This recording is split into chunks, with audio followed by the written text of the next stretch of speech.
estudiantes.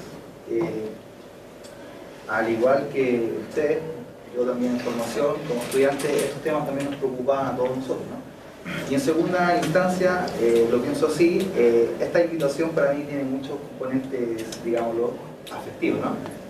Con quien comparto la mesa son dos profesores que han ayudado mucho en mi formación intelectual, tanto el profesor Nelson Castro en grado, como el profesor Luis Ortega en el magíster, y por lo tanto alguna vez lo leí en un buen libro.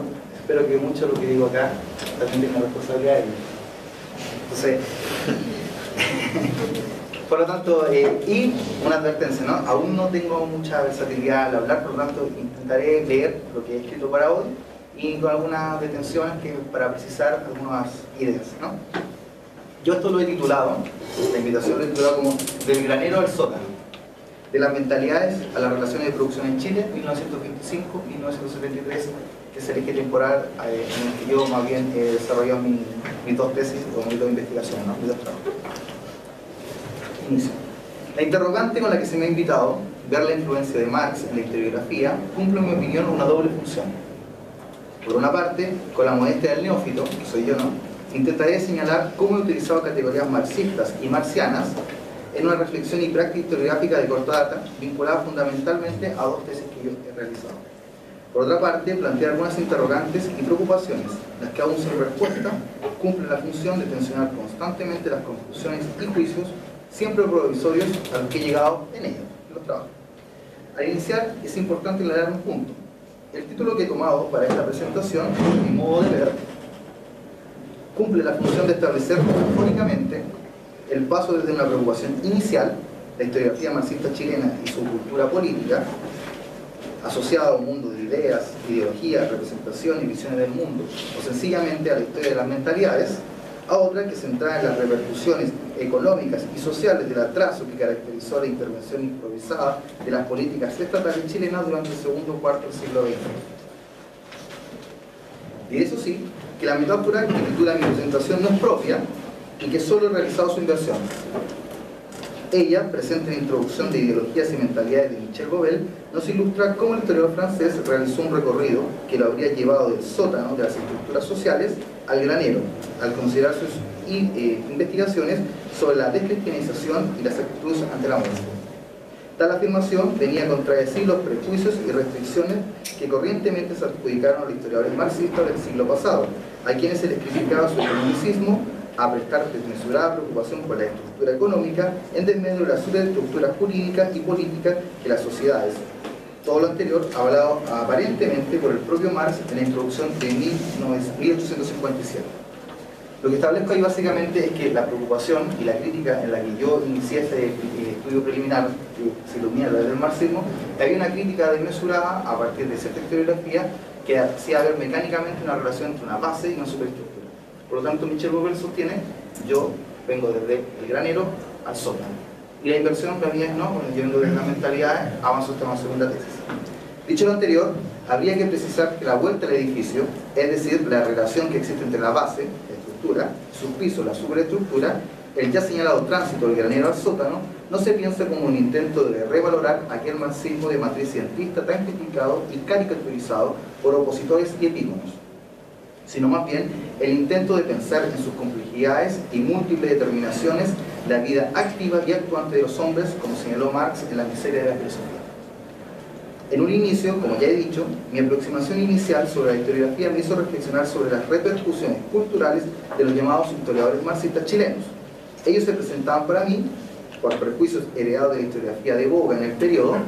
Bueno, mi formación en historia es del 2013. Y cuando yo ingresé a estudiar historia, la corriente, la moda, digamos, la historia social. Una historia social más bien vaciada del término político, en el conflicto no existía. Así era mi obsesión, y particularmente en la Universidad del Paraíso, donde se llevaban jornadas adelante de historia social, que compartíamos con los compañeros, por lo demás. Ellos se presentaban para mí, como he dicho, por prejuicios heredados de la historiografía de boga del periodo, como reproductores acríticos de presupuestos canonizados del llamado materialismo. La lectura atenta de la producción historiográfica del historiador Hernán Ramírez Necochea, militante comunista de la década de 1930 hasta su muerte en el exilio en el 79, me enfrentó a un problema mucho más complejo de la que presuponía. Es decir, la historiografía de Hernán Ramírez no correspondía a ciertos modelos de interpretación que aparentemente era el marxismo para el periodo, ¿no? Que es básicamente una serie de estados que conducían a una interpretación de la historia. En primer lugar, sacar de la mitología el lugar que poseía Marx y el marxismo en la historiografía occidental y nacional, para en un segundo momento comprender qué significaba ser marxista e historiador en Chile durante la década de 1950. En ambas situaciones, la ayuda del historiador Erich Hobsbawm, como ha señalado muy bien Gonzalo, también para mí es importante, fue inestimable, quien se había preguntado previamente qué debe el historiador a Karl Marx. En la representación del llamado materialismo histórico, tributaria del marxismo vulgar, como se llamaba por uno heredero de la Segunda y Tercera Internacional, se identificaba que el historiador marxista debía preocupar solamente por ser una interpretación económica de la historia, seguir un modelo de base y superestructura, un interés por la clase y la lucha de clases, además del estudio y búsqueda de las leyes históricas y su inevitabilidad. Eso es inevitable, ¿no? Pasos consecutivos. Ese era el marxismo, digamos, que se discutía, se criticaba, pero por nuestra lectura no veíamos que ese Marx no aparecía en la historiografía, no aparecía en el contexto, y más bien era un reducto pequeño de cierta cultura política y militante. Y para los objetivos de aquella investigación no me estaba sirviendo.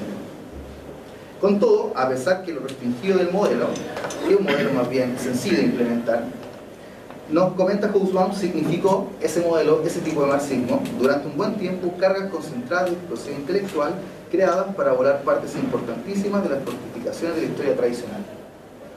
Vulgar y todo, ese marxismo permitió tensionar ciertos aspectos de la historiografía tradicional hasta ese periodo.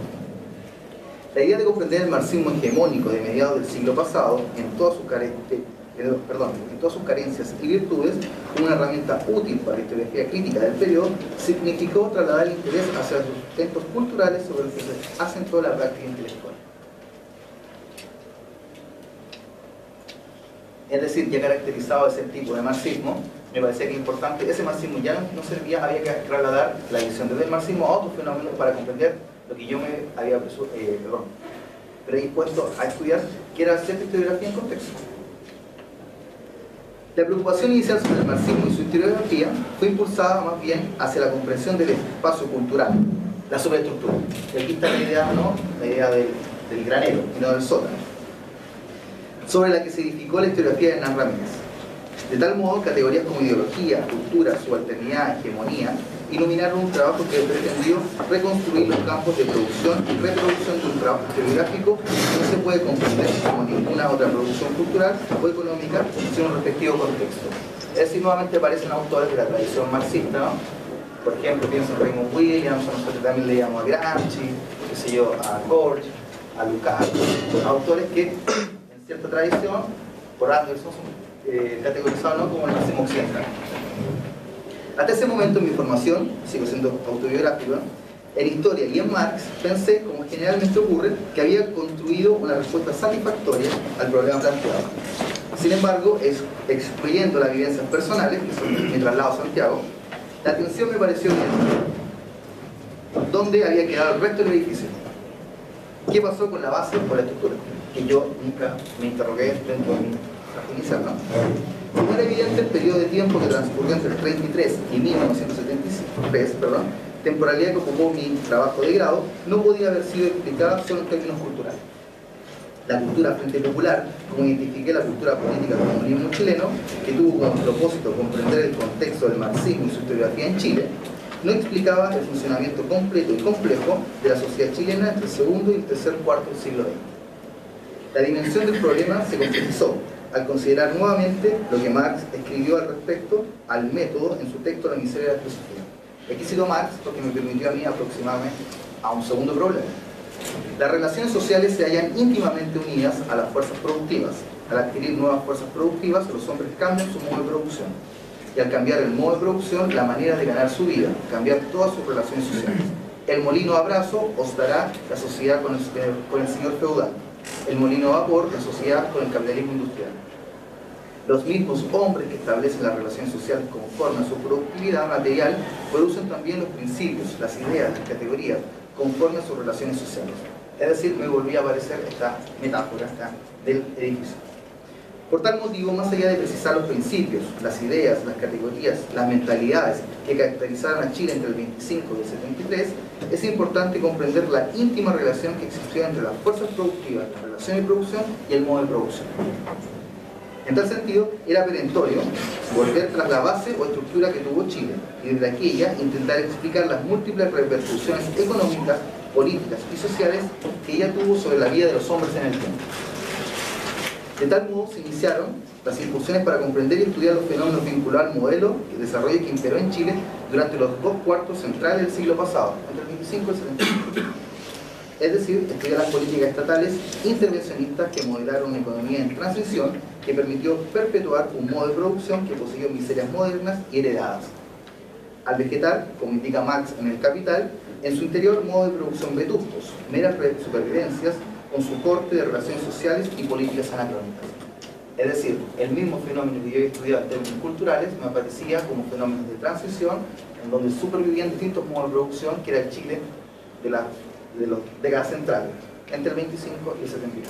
O sea, había una simetría en términos de estudio, ejes temporales, pero la misma aproximación desde Marx me permitía pensar problemas de 2 dimensiones distintas. Y en mi opinión, en términos mucho más complejos. El intento desplegado por comprender la economía chilena de transición, situada en un espacio urbano santiaguino, tuvo por objeto comprender el sistema de transportes colectivos de superficie. Tal problema exigió una aproximación que incorporara los elementos constituyentes de la sociedad estudiada y posibilitó otras interrogantes que permitían comprender los fenómenos sociales en una dimensión histórica. Así preguntas como: ¿cuál es la importancia de los transportes colectivos en la ciudad en transición, como lo fue Santiago de Chile? ¿Qué consecuencias existieron en términos económicos, sociales, por el mal servicio de transportes que entregaban las empresas privadas y públicas que convivieron en el espacio?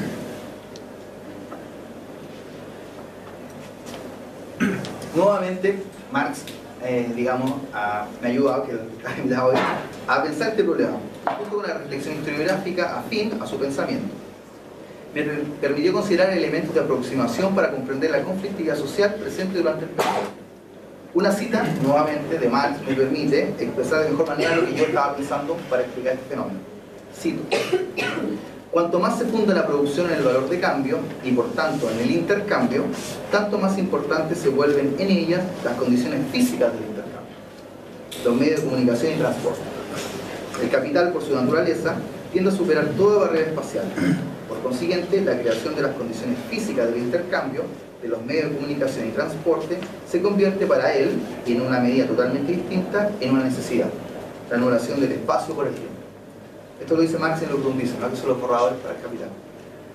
Por lo tanto, nuevamente intentar complejizar el eje temporal, la temporalidad que yo he escogido para antes decir, me permitía, y me permitió, y me sigue permitiendo hoy, volver a tensionar un espacio que pienso que debe ser comprendido en otras dinámicas que la historiografía que yo había leído hasta ese momento me permitía comprender.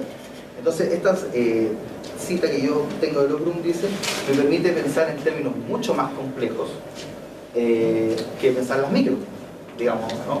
Para poder establecer un historiográfico. Mi problema no era el transporte, sino, pienso, a partir de Marx, la circulación.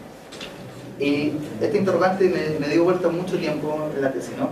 ¿Por qué es importante, o por qué es tan conflictivo que las micros paren? Si no hay micros, ¿por qué es tan importante? No pensando, por insistir, que mi problema era las micros. Entonces yo llegué a la conclusión, ¿no?, que esta idea de circulación que establece Marx dentro de la sociedad en transición, como está caracterizada, el problema central es que la locomoción colectiva traslada una de las mercancías más importantes de una sociedad capitalista, que es la fuerza de trabajo. Por lo tanto, independiente si el trabajador trabaja o no, es fuerza de trabajo, es mercancía, porque está desposeído de sus medios de producción, ¿no? Ha sido a través de este proceso histórico que Marx describe, digamos, a la condición original. ¿Ah? Siempre son humanos. Por lo tanto, me permitía a mí aproximarme a través de esta lectura de Marx a un problema que, vuelvo a insistir, en términos historiográficos, transgredía y extralimitaba lo que, en mi opinión, debe ser una tesis, digamos, que básicamente, que es la tesis que yo conocía, ¿no? Que no era recuperación de la micro, y yo estaba, en la tradición marxista también, intentaba discutir con esa historiografía de una institución, digamos, que la Universidad Católica. ¿Ya?